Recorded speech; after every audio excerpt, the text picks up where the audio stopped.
Bonjour et bienvenue sur DigiSchool. Je suis Rémi Carl, votre professeur de physique. Aujourd'hui, nous allons voir les formules essentielles en terminale S et en particulier sur les transformations nucléaires. Partie 1.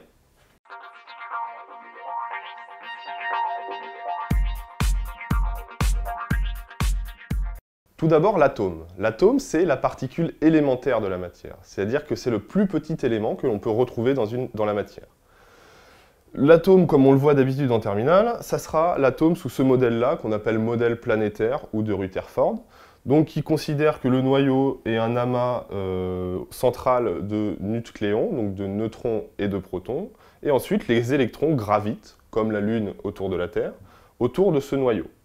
La représentation symbolique de l'atome, c'est la suivante. On notera grand X l'élément chimique, le carbone, l'hydrogène, l'azote, peu importe, donc avec des codes, que vous verrez sur le tableau de Mendeleïev, et grand A, donc en exposant en haut à gauche, qui représentera le nombre de nucléons ou nombre de masses, donc l'ensemble des nucléons, donc neutrons plus protons, dans le noyau.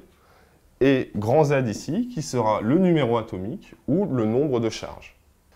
Quand on parle de transformation nucléaire, on parle dans un premier temps des lois de conservation, de la loi de conservation qui a deux sous-parties.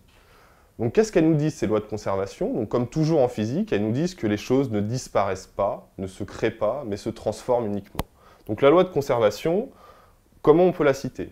Donc de la manière suivante, donc on dira que la somme des nombres des charges du noyau fils et de la particule émise est égale au nombre de charges du noyau père désintégré. Ce qui veut dire que le noyau père, quand il se désintègre, il va donner deux éléments, le noyau fils plus la particule émise, et que globalement, ce qu'il y avait au début, on le retrouvera à la fin, et ici, en termes de nombre de charges. La deuxième partie de cette loi de conservation concerne le nombre de nucléons. Et c'est quasiment exactement la même chose. On dit que ce qu'il y avait en nucléons avant, on le retrouvera après. Quatre types de désintégration. Donc, ce qu'on appellera la radioactivité alpha, bêta plus et bêta moins, et la désintégration gamma. Donc, comment on définit ces radioactivités dans un premier temps? Par ces formules ici. Donc, pas d'inquiétude, elles ont l'air un peu compliquées, mais elles ne le sont pas tant que ça. Ici, on a le noyau pair. Le noyau pair qui sera défini comme élément X, donc avec A nucléons et Z protons. Ce noyau pair va se désintégrer pour donner un autre noyau à A-4 nucléons et à Z-2 protons, et qui donnera donc nécessairement un autre élément, qu'on appellera donc Y, et la particule émise, dans ce cas-là, de la radioactivité alpha, sera l'hélium, donc contenant 4 nucléons et 2 protons.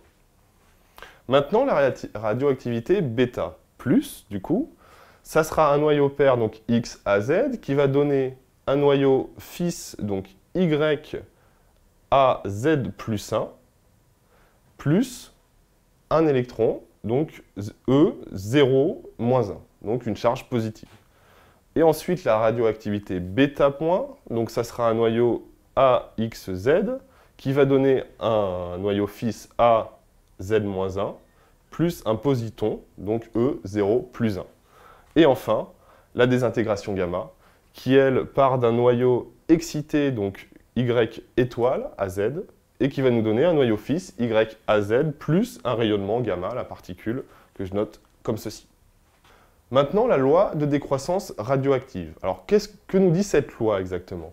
Cette loi, elle nous dit que, donc on suit ici le nombre de particules restantes, le nombre de particules radioactives restantes, et on dit que c'est N0, donc c'est le nombre de particules initiales, qu'on verra sur ce graphique à ce niveau-là. Donc ça, c'est le nombre de particules initiales. Dans l'exemple ici, il y en a 100.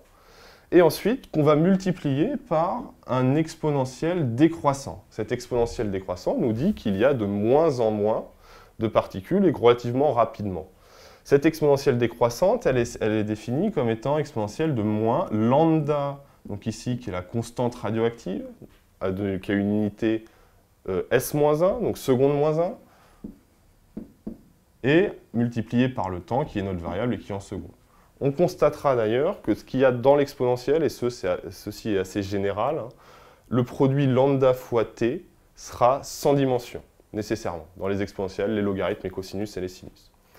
Donc quand on voit donc cette progression donc, temporelle du nombre de noyaux donc qui définit cette exponentielle décroissante, on a une valeur qui va nous intéresser particulièrement, qui est la valeur t1,5. T1,5 correspond à quoi? Elle correspond à ceci. Donc on regarde le nombre de particules n0 divisé par 2. On regarde quand est-ce qu'on a perdu la moitié de nos éléments. On va regarder l'antécédent et on va tomber ici sur ce fameux t1,5 qui correspond à ce qu'on appelle le temps de demi-vie et qui va correspondre au temps au bout duquel on n'aura plus que la moitié des éléments qu'on avait initialement. Ce t1,5, il se calcule de cette manière-là, ln de 2 sur lambda, ou alors taux ln de 2. Taux qui vaut, bien sûr, 1 sur lambda, et qui sera notre constante de temps. Si lambda est en seconde moins 1, taux sera nécessairement en seconde. Voilà, c'est terminé pour aujourd'hui. J'espère que cette vidéo vous aura plu. N'hésitez pas à vous rendre sur notre site pour consulter les fiches de cours ou les autres vidéos sur ce sujet. À bientôt sur DigiSchool.